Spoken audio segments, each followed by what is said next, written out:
Oh, and really, really gay.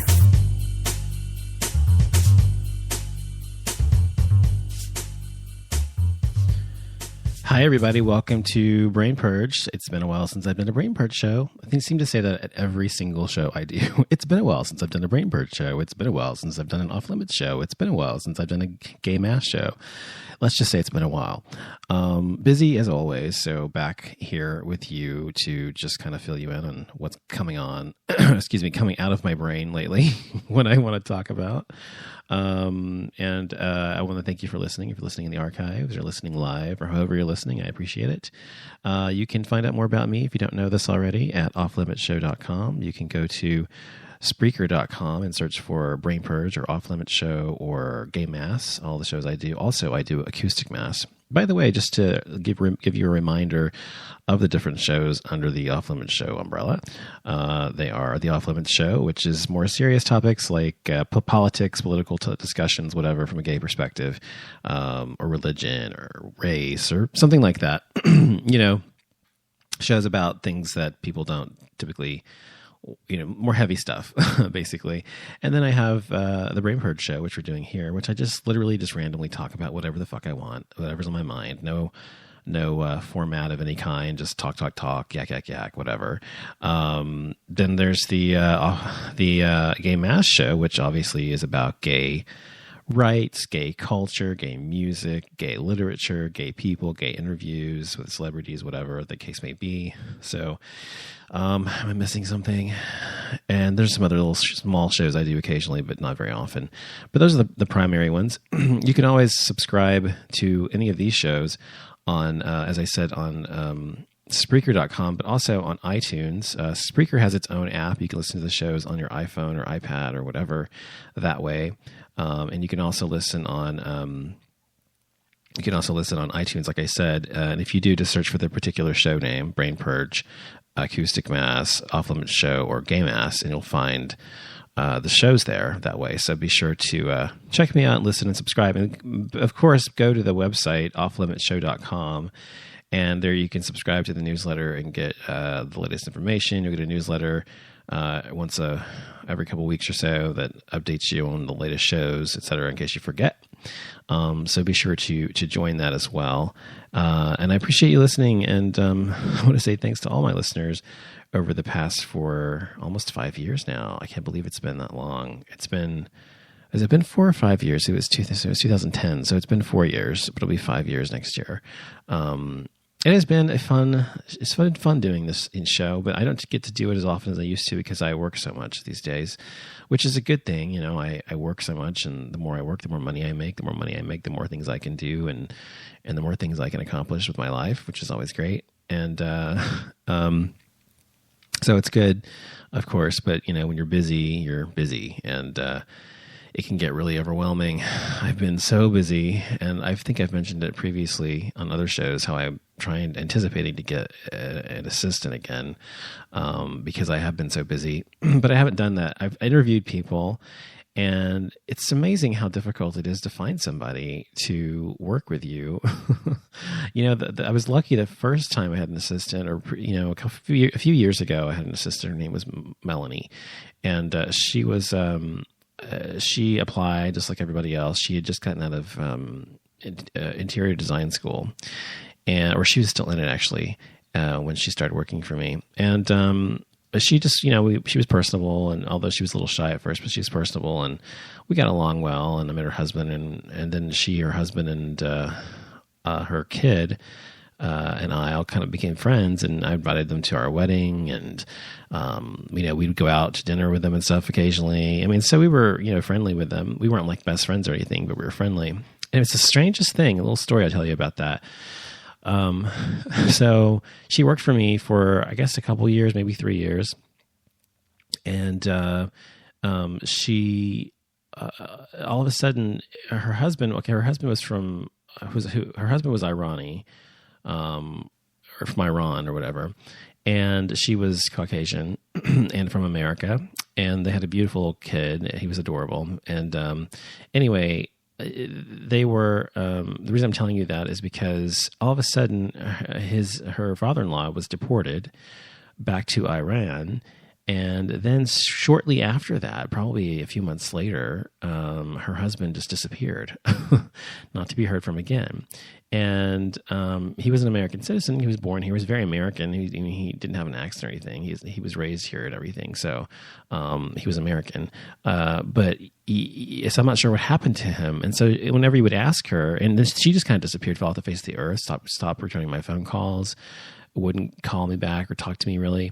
Occasionally she would pop up on Twitter or Facebook or something and say, and if I would say something and initiate something, she would respond briefly and say, "Oh, I'm fine. We're fine." So I asked her sister-in-law, who's a lesbian actually, if what was going on, if they were okay. And her sister-in-law was very vague about it. "Oh, they're fine." And I was like, "Well, how's Cody?" "Oh, he's fine." "Okay." "Oh shit, I shouldn't have said his name. I'm sorry." Didn't mean to say his name. Anyway, well, that's just short for something, so you probably won't figure it out anyway. But so I asked about him, and she just kind of was vague. So it's very bizarre. He just like disappeared. And you go on her Facebook page, and she like, every time I'd find her on Facebook and friend her, she'd friend me or vice versa. And then she would start another page, and she would have all these other set of friends. And it's like really weird. It's like they're like in the CIA or the FBI or some weird shit. It was very freaking weird. But it was just the most bizarre thing. And that seems to happen to me all the time with friendships. It's like I always attract these fucking weird people.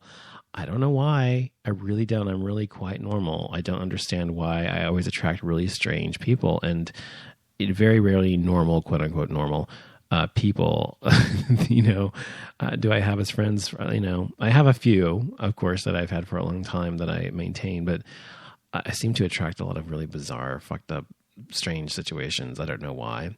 But anyway, that was just really weird. And so I haven't heard from her since. And she still has her own little design business where she designs lamps and stuff or whatever, I think. And I think she still lives in the same house they lived in, which they owned and all that. But she doesn't talk to me or anything else. It's very, very weird. It was just the strangest thing. I can't even explain it.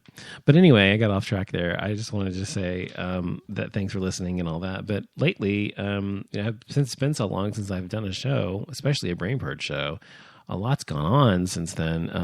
Most notably recently, the death of Joan Rivers. And that was so sad because, Joan Rivers, first of all, was a pretty polarizing figure in comedy and in entertainment. She was not one to, hold back her opinions on anything at all. And she was edgy. She was an edgy comic from the very beginning and up until the end.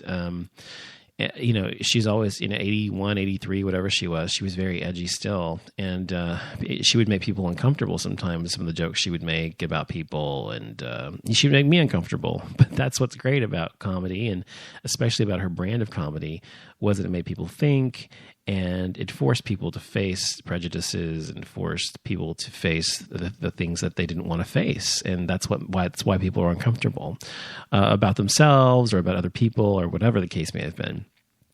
Anyway, I liked her. And it was sad that she was also a very big gay rights advocate and very much on the gay LGBT side of things. So that's why I liked her a lot. But so when she died, if you don't know, I'm sure you know because it's been a while.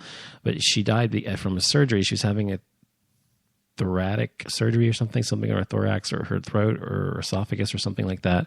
I think it was to remove a nodule or something like that. So it was something very simple. It was supposed to be a very simple surgery. So simple, in fact, that they were having it in the doctor's office rather than a hospital. And, excuse me. And because of that, when something went wrong, she ended up having a heart attack or a stroke or something. And she was in a coma for a few days, and then she passed away after she woke up, but she passed away. And I think I don't know if she was a vegetable or what when she woke up, or just not herself or what, but she ended up dying.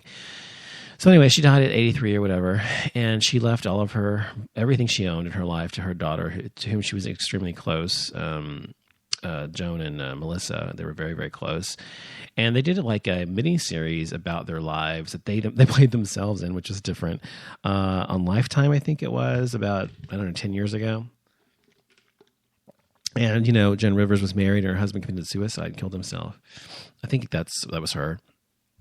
and and left her in all a mess or whatever. Anyway, she left. She ended up leaving her daughter her $35 million apartment in New York City, which, by the way, if you've seen pictures of, it is extravagant. It is so amazing. I mean, it's certainly not my style personally. I'm very much a modernist, and I love modernism and clean lines and blah, blah, blah. She was very much the opposite. She was very much into ornamentation, and so very Rococo and Louis the 16th and 15th and so on. That kind of stuff, and Baroque, lots of gold gilding and very feminine stuff. So anyway, so her apartment looks like that, but it's still gorgeous, and a couple stories high, and like probably 20-30 foot ceilings in some parts of it. Anyway, the apartment's worth $35 million, and she left that to her daughter, as well as $150 million in assets and cash, etc. So the woman was very, very well off, and so well off, in fact, that her apartment had walls that were literally lined with gold, with real solid gold walls. Okay. So I knew she lived large. I did not know she lived like a fucking Shah or king or whatever. It was amazing. But, and if I think about it, you don't really expect anything less from Joan Rivers, considering what she did. But she was, of course, people didn't like her because she talked about other people negatively about, on the red carpet, and her show, what are they wearing? Whatever the fuck the show was called, the Fashion Police Report or something. And the thing is that everything she says and did, or said and did, was the things that people at home were thinking. It's just that she was saying them as an entertainer and a comedian and making them funny.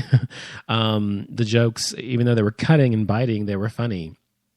And so she wasn't saying anything that we ourselves weren't thinking as an audience about how fucking ugly or hideous somebody looked. And people would often, get on to her, or there was a backlash because she was always talking about people negatively. But that's what a judge or a critic does, and that's what the show was about.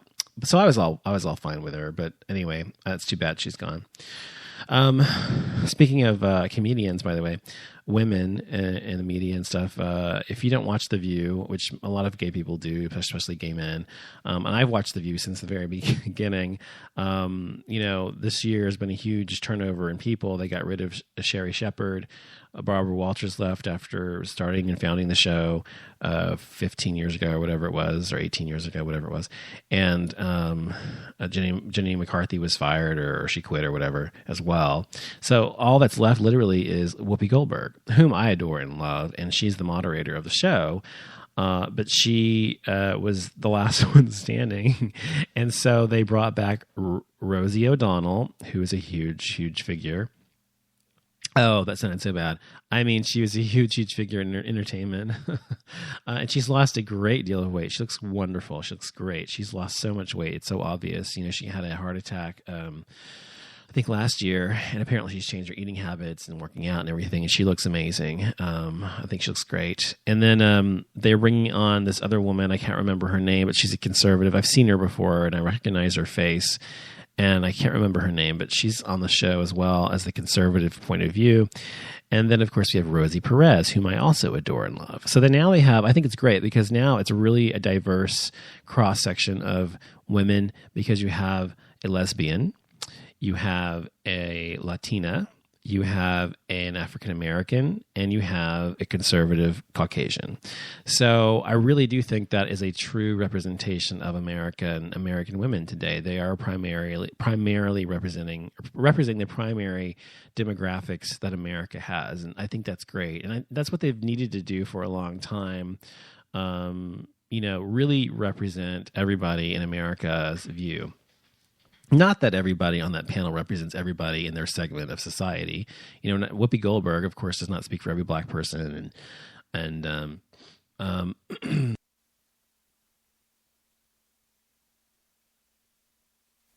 sorry, I have allergies. And Rosie O'Donnell doesn't speak for every gay person, and so forth. So